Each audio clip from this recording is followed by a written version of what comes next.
Je suppose que vos fans respectifs vont être extrêmement surpris de vous voir tous les deux côte à côte. Est-ce que vous pouvez m'en dire plus l'un et l'autre sur le sujet de votre rencontre aujourd'hui? Booba.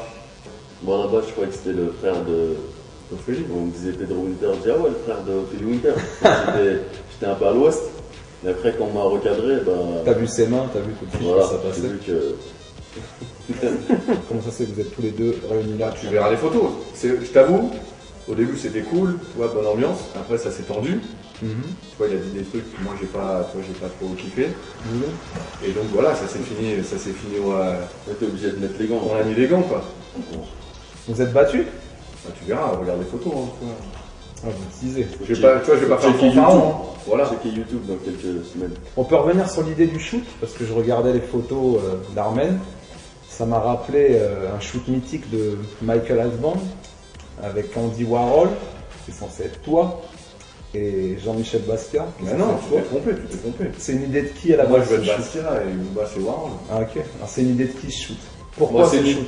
c'est une idée que moi j'ai eue avec Armen, qui a rendu possible justement un peu cette aventure et cette rencontre. L'idée qui est un peu simple, qui est l'idée un peu le yin and yang, les deux extrêmes, les deux mondes dont tout le monde dit qu'ils sont incompatibles, mais au final évidemment c'est compatible et évidemment qu'on peut se rencontrer, évidemment qu'on peut faire on peut s'amuser et faire des trucs et au final faire des choses, la relation Warhol-Basquiat, on en parle encore 20 ans après, 30 ans après et donc c'est un clin d'œil de faire ça à notre sauce, mélanger, eux, c'est deux artistes, nous on est deux artistes à notre façon, et notre art c'est la musique.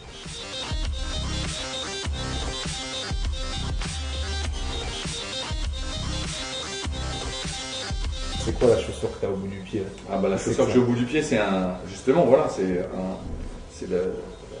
le résultat d'une collaboration avec mon artiste et mon graphiste préféré qui est Somi. On s'est dit, viens, on fait une paire qui marquera les esprits.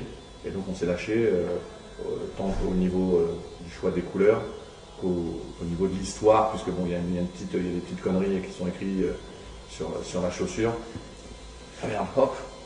Et en fait, tout simplement, c'est la confrontation entre mon graphiste et moi qui voulais des couleurs partout, moi qui voulais des souches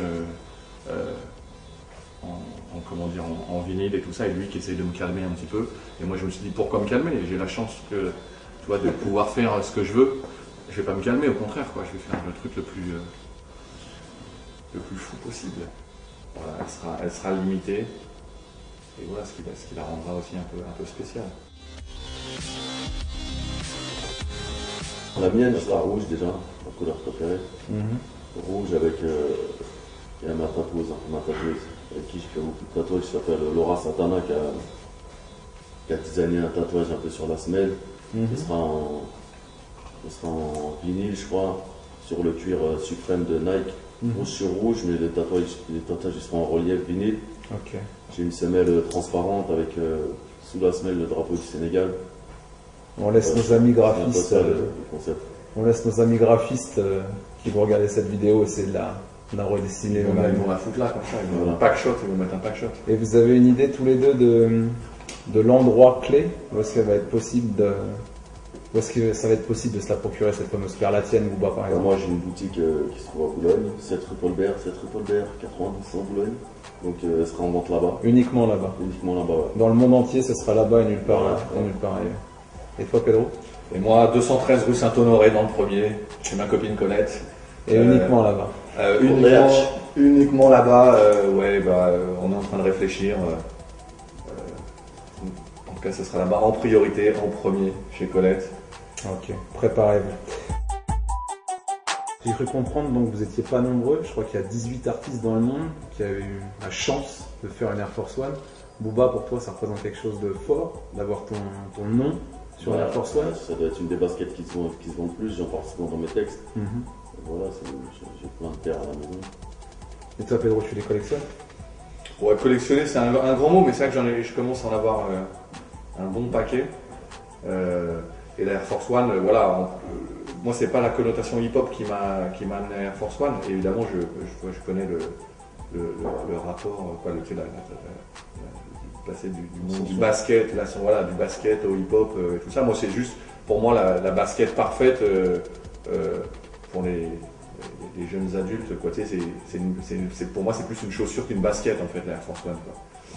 Et toi, j'ai l'impression, voilà, de porter une chaussure en cuir. C'est pour habiller, quoi. Voilà, quoi.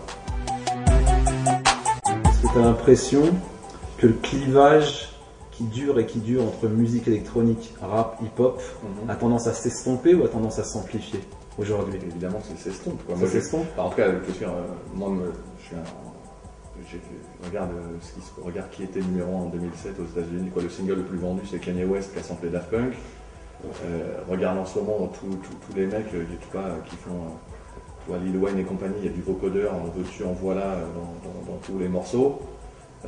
Le clivage, tu vois, les mecs qui faisaient du kiff, tu vois, pour les instruments de hip-hop, tu fais ça avec une SP 1200, nous aussi. On a les mêmes instruments, les mêmes sampleurs, les mêmes boîtes à rythme.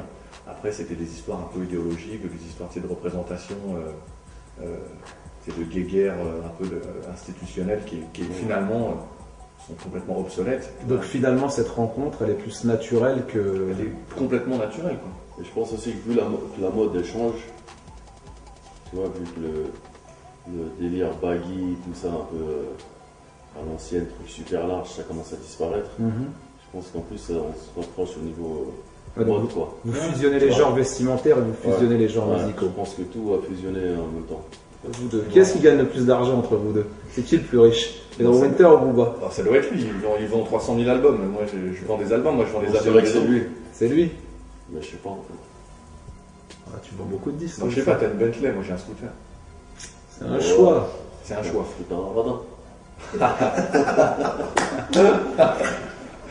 Tu vois, je te dis, on a les chauves, c'est pour ça qu'on a mis les gants. On était obligé ça.